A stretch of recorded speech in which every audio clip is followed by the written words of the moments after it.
गणदैवताय गणाध्यक्षाय धीमहि गुणशरीराय गुणमण्डिताय गणेशानाय धीमहि गुणातीताय गुणाधीशाय गुणप्रविष्टाय धीमहि. ಇಂದಿನ ಕಾರ್ಯಕ್ರಮವನ್ನು ಯಶಸ್ವಿಗೊಳಿಸಿಕೊಡಲಿದ್ದಾರೆ ನಮ್ಮ ಶಾಲೆಯ ಬಡ್ತಿ ಮುಖ್ಯ ಶಿಕ್ಷಕರಾದ ಶ್ರೀಮತಿ ವಿಜಯ ಮೇಡಮ್ ಇವರು. ಇವರಿಗೆ ಎಲ್ಲ ಶಿಕ್ಷಕರಿಂದ ಮಕ್ಕಳ ಪರವಾಗಿ ಸರ್ವರ ಪರವಾಗಿ ಈ ಕಾರ್ಯಕ್ರಮಕ್ಕೆ ಹೃತ್ಪೂರ್ವಕವಾಗಿ ಬರಮಾಡಿಕೊಳ್ಳುತ್ತಾ ಸ್ವಾಗತಿಸುತ್ತಿದ್ದೇವೆ. ಆಯ್ಕೆ ಮಾಡಿಕೊಂಡಿದ್ದಾರೆ. ಇದು ಕರ್ನಾಟಕದಲ್ಲಿ ಹರಿಯುವಂತಹ ಪ್ರಮುಖ ನದಿಗಳು. ಮುಂದಿನ ಪ್ರಶ್ನೆ ನೇತ್ರಾವತಿ ತಂಡಕ್ಕೆ.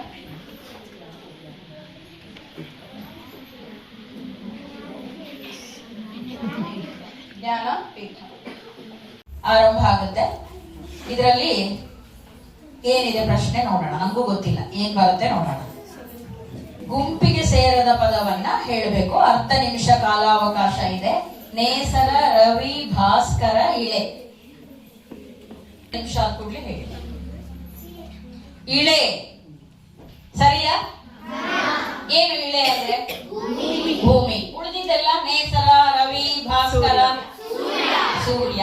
ಸರಿಯಾದ ಉತ್ತರ. ಅಲ್ಲಿ 3 ಸಮಾನಾರ್ಥಕ ಪದಗಳಿದಾವೆ, 1 ಬೇರೆಯಾಗಿದೆ. ಹಾಗಾಗಿ ನಿಮ್ಮ ಉತ್ತರ ಸರಿಯಾಗಿದೆ. ಪೂರ್ಣ 5 ಅಂಕಗಳನ್ನ ಪಡ್ಕೊಂಡಿದ್ದೀವಿ. ಚಪ್ಪಾಳೆ. ಈಗ ಈ ಸುತ್ತಿನ 2ನೇ ಪ್ರಶ್ನೆ ಏನ್ ಬರುತ್ತೆ ನೋಡೋಣ. ನೇತ್ರಾವತಿ ತಂಡಕ್ಕೆ ಕಾಡು, ವನ, ಅಡವಿ, ಹೊಲ. ಹೊಲ ಸರಿಯಾ? ಸರಿಯಾದ ಉತ್ತರ. ಕಾಡು, ವನ, ಅಡವಿ 3 ಕೂಡ ಒಂದೇ ಅರ್ಥವನ್ನ ಕೊಡುತ್ತೆ. ಹಾಗಾಗಿ ಹೊಲ ಗುಂಪಿನಿಂದ ಬೇರೆ ಆಗಿದೆ. ಸರಿಯಾದ ಉತ್ತರ. ಅಭಿನಂದನೆಗಳು ನೇತ್ರಾವತಿ ತಂಡಕ್ಕೆ. ಈಗ ಮುಂದಿನ ಪ್ರಶ್ನೆ. ಮೊದಲನೇ ತಂಡ ತುಂಗ. ನಿಮ್ಮ ಹೆಸರನ್ನ ಎದುರುಗಡೆ ಇಟ್ಕೊಳ್ಳಿ. ಸುಸ್ತಾಯ್ತಾ ಹೇಳ್ಕೊಂಡು? ಇಲ್ಲ. ಸಮುದ್ರ, ಧರೆ, ಕಡಲು, ಶರಧಿ. ನೇತ್ರಾವತಿ ತಂಡಕ್ಕೆ ಪ್ರಶ್ನೆ. ಈ ಚಿತ್ರದಲ್ಲಿರುವ ವ್ಯಕ್ತಿಯನ್ನ ಗುರುತಿಸಿ. ಇವರು ಯಾರು? ಬಸವಣ್ಣ. ಸರಿನಾ? ಬಸವಣ್ಣನವರು ಜಗಜ್ಯೋತಿ ಬಸವೇಶ್ವರ, ಕ್ರಾಂತಿಕಾರಿ, ಭಕ್ತಿ ಭಂಡಾರಿ ಅಂತೆಲ್ಲ ಕರೀತಾರೆ. 12ನೇ ಶತಮಾನದ ವಚನಕಾರ, ಪ್ರಮುಖ ವಚನಕಾರ, ಮೊದಲನೇ ವಚನಕಾರ ಅಂತ ಹೇಳಿ ಕರಿತೀವಿ. ಬಸವೇಶ್ವರರ ಚಿತ್ರಗಳು. ಕರ್ನಾಟಕಕ್ಕೆ ಮೊದಲು ಇದ್ದ ಹೆಸರು ಯಾವುದು? ಮೊದಲು ಕೈ ಎತ್ತಿದ್ದು ಇವ್ರಿಗೆ ಕೇಳ್ತೀನಿ. ಇವರು ತಪ್ಪು ಹೇಳಿದ್ರೆ ಮೈಸೂರು. ಸರಿಯಾ? ಕರ್ನಾಟಕಕ್ಕೆ ಮೊದಲು ಇದ್ದಂತ ಹೆಸರು ಮೈಸೂರು, ನಂತರ ಕರ್ನಾಟಕ ಅಂತ ಹೇಳಿ ಹೆಸರಾಯಿತು. ಈಗ ಮೊದಲನೇ ಪ್ರಶ್ನೆಯಲ್ಲಿ ಸರಿಯಾದ ಉತ್ತರವನ್ನು ಹೇಳಿ 5 ಅಂಕ ಪಡ್ಕೊಂಡಿದ್ದೀರಿ. ಶುಭಾರಂಭ ಆಗಿದೆ. ಈಗ 2ನೇ ತಂಡ ಶರಾವತಿ. ನಿಮ್ಮ ಪಾಲಿಗಿರೋ ಪ್ರಶ್ನೆ ಯಾವುದು ನೋಡೋಣ. ಈಗ ಕರ್ನಾಟಕ ರಾಜ್ಯದ ಪ್ರಾಣಿ ಯಾವುದು? ಆನೆ. ಸರಿಯಾ? ಹುಲಿ ಅಲ್ವಾ? ಹುಲಿ ಏನ್ ಮತ್ತೆ? ರಾಷ್ಟ್ರೀಯ ಪ್ರಾಣಿ. ರಾಜ್ಯದ ಪ್ರಾಣಿ ಯಾವುದು? ಆನೆ. ಈ ಬಹಳ ಸುದ್ದಿಲಿದೆ ಅಲ್ವಾ? ಆನೆ ಅಂದ್ರೆ ಹೆದರಿಕೆ ಆಗ್ಬಿಡುತ್ತೆ. ಮೊದಲು ಮಠದಲ್ಲಿ ಮಾತ್ರ ನೋಡ್ತಿದ್ರಿ ಆನೆನ. ಈಗೆಲ್ಲ ಎಲ್ಲ ಕಡೆ ಕಾಣುತ್ತಲ್ವಾ? ಮೊಬೈಲ್ ಅಲ್ಲೂ ಬರ್ತಿದೆ, ಟಿವಿಲೂ ಬರ್ತಿದೆ ಅಲ್ವಾ? ಅದು ನಮ್ಮ ರಾಜ್ಯದ ಪ್ರಾಣಿಯನ್ನಾಗಿ ಗುರುತಿಸಿಕೊಂಡಿದ್ದಾರೆ. ಮುಂದಿನ ಪ್ರಶ್ನೆ ಕಾವೇರಿ ತಂಡಕ್ಕೆ. ಕರ್ನಾಟಕ ರಾಜ್ಯದ ಪಕ್ಷಿ ಯಾವುದು?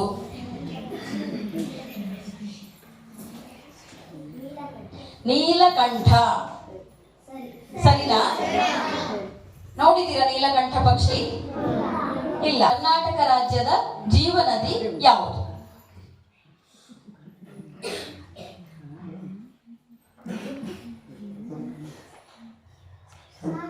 ಕಾವೇರಿ. ನಿಮ್ ಪಕ್ಕದಲ್ಲೇ ಕೂತಿದ್ದಾರೆ ಅಲ್ವಾ? ಕಾವೇರಿ ಕರ್ನಾಟಕದ ಜೀವನದಿ, ದಕ್ಷಿಣದ ಗಂಗೆ ಅಂತ ಹೇಳಿ ಕರೀತಾರೆ. ಕಾವೇರಿ ಸರಿಯಾದ ಉತ್ತರ.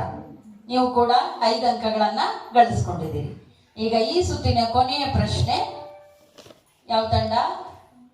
ನೇತ್ರಾವತಿ ತಂಡಕ್ಕೆ ಮೊದಲನೇ ಸುತ್ತಿನ ಕೊನೆಯ ಪ್ರಶ್ನೆ. ಕರ್ನಾಟಕ ರಾಜ್ಯದ ನಾಡ ಹಬ್ಬ ಯಾವುದು? ದಸರಾ. ಸರಿಯ ಉತ್ತರ. ದೀಪಾವಳಿ ಅಲ್ವಾ? ಅಲ್ಲ, ದಸರಾ ಹಬ್ಬ ನಮ್ಮ ನಾಡ ಹಬ್ಬವಾಗಿ ನಾವು ಆಚರಿಸ್ತೀವಿ. ಮೊದಲನೇ ತಂಡದ ಹೆಸರನ್ನು ಹೇಳಿ. ಹಿರಿಯರ ವಿಭಾಗದಲ್ಲಿ ಮೊದಲನೇ ತಂಡದಿಂದ ನಾನು ಸ್ಫೂರ್ತಿಯನ್ನ ನೀಡ್ಲಿ ಅವರ ತಂಡಕ್ಕೆ ಅಂತ ಹೇಳಿ ಸ್ಫೂರ್ತಿಯನ್ನೇ ಕರಿತಾ ಇದ್ದೀನಿ. ಮಗ ಮಧು ಬಂಗಾರಪ್ಪ. ಸರಿಯಾ? ಯಾರವರು? ಶಿಕ್ಷಣ ಸಚಿವರು, ಕರ್ನಾಟಕದ ಪ್ರಾಥಮಿಕ ಮತ್ತೆ ಪ್ರೌಢ ಶಿಕ್ಷಣ ಸಚಿವರು ಶ್ರೀಯುತ ಮಧು ಬಂಗಾರಪ್ಪ. ಈಗ ಎರಡನೇ ಪ್ರಶ್ನೆ. ಶಿವರಾಮ ಕಾರಂತ ತಂಡಕ್ಕೆ ಈ ಚಿತ್ರದಲ್ಲಿರುವ ವ್ಯಕ್ತಿ ಯಾರು? ಪ್ರಥಮ ಅಶ್ರು ಹಲ್ಲನ್ನ ತೋರಿಸ್ತಾ ಇದ್ದಾರೆ. ಗೊತ್ತಾಗಿದೆ ಉತ್ತರ?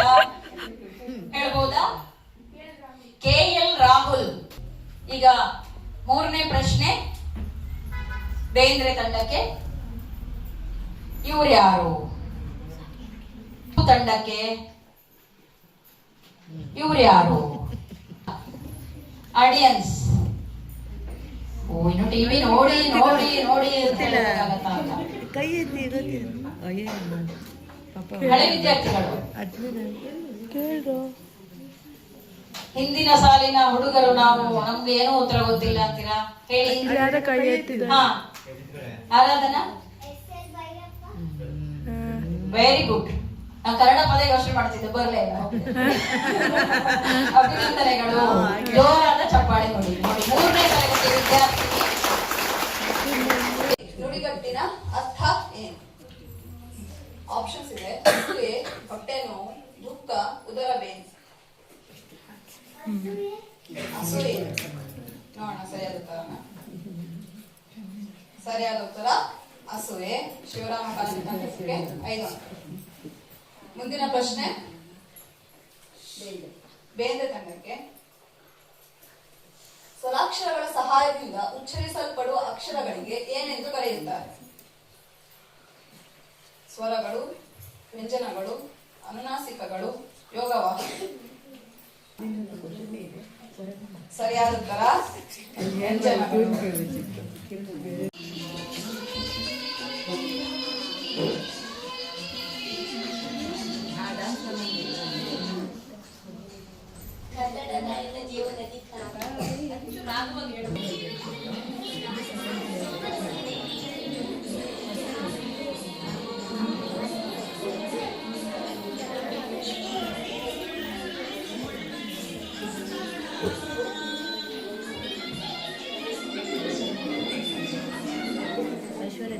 ಗೊತ್ತಾಗ್ಲಿಲ್ವಾ?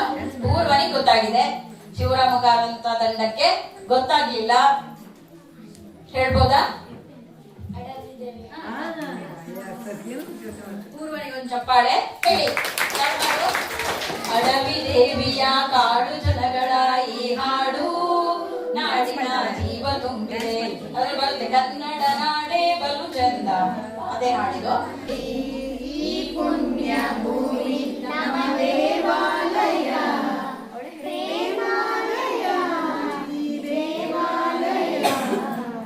ಪ್ರಸಿದ್ಧವಾದ ಚಲನಚಿತ್ರ ಗೀತೆ.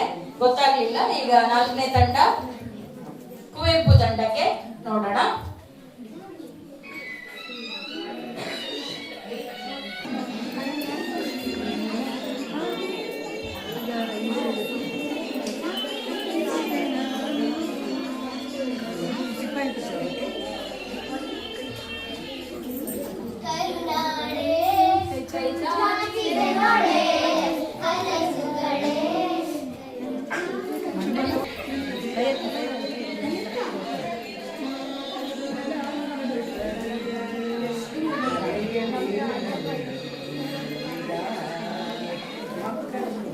ಒಂದೇ ಒಂದ್ ಕೈ ಬರ್ತಲ್ಲ. ಟೀಚರ್ಸ್ ಒಟ್ಟಿಗೆ ಹೇಳ್ಬಿಡಿ. ಜೇನಿನ ಹೊಳೆಯೋ ಹಾಲಿನ ಮಳೆಯೋ ಸುಧೆಯೋ ಕನ್ನಡ ಸವಿ ನುಡಿಯೋ.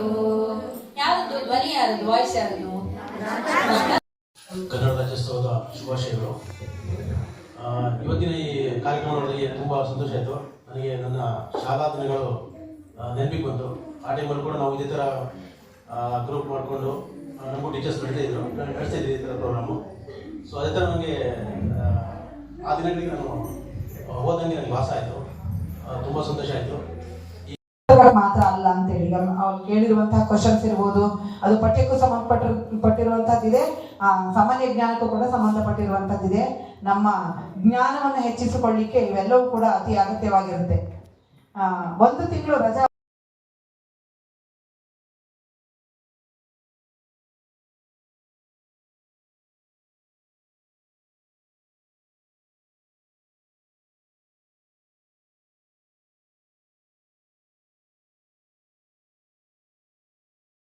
ಮುಖ್ಯ ಶಿಕ್ಷಕರಾದ ಶ್ರೀಮತಿ ವಿಜಯ ಮೇಡಮ್ ಇವರಿಗೆ ಹೃತ್ಪೂರ್ವಕ ವಂದನೆಯನ್ನ ಸಲ್ಲಿಸುತ್ತಿದ್ದೇನೆ.